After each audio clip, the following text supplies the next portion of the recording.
हमरा रंजित भैया जी के जीतावे के बा, अध्यक्ष बनावे के बा। रंजित भैया जी के पटना तक पहुँचावे के बा, अध्यक्ष बनावे के बहो। महुगन पंचायत से नहीं के जीतावे के बा, अध्यक्ष बनावे के बहो।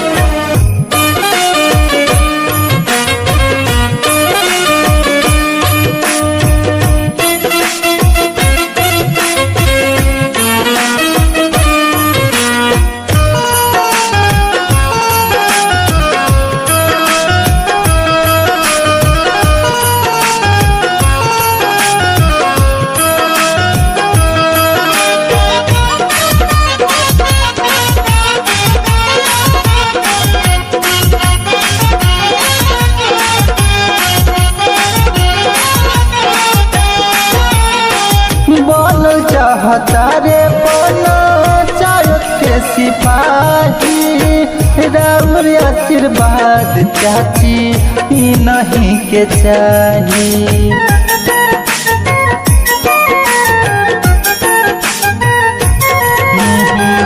गौवा जवार में पहले विकास के काम हो, क्षेत्र खातिर कोइल चाहा तारे कुछ काम हो। अब की जीत के पर्चा, अब की जीत के पर्चा भैया के लहरावे के बा, अध्यक्ष बनावे के बा। हमरा रंजित भैया जी के जीतावे के बा, अध्यक्ष बनावे के बहो।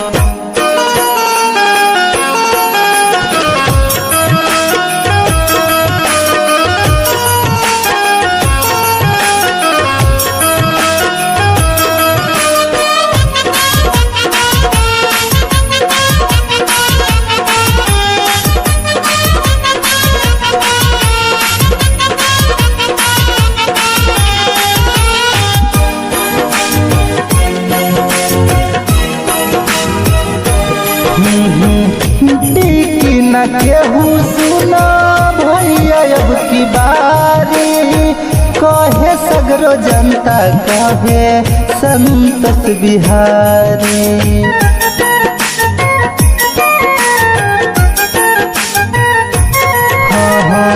भैया तो हवे लाखों दिल के धड़कन हो, बने भैया अध्यक्ष बाटे रौशन के मन हो। पोलिंग बूथ बजा के, पोलिंग बूथ बजा के पावर देखावे के बा, अध्यक्ष बनावे के बा। रंजित भैया जी के अब की तो जीतावे के बा, अध्यक्ष बनावे के बा।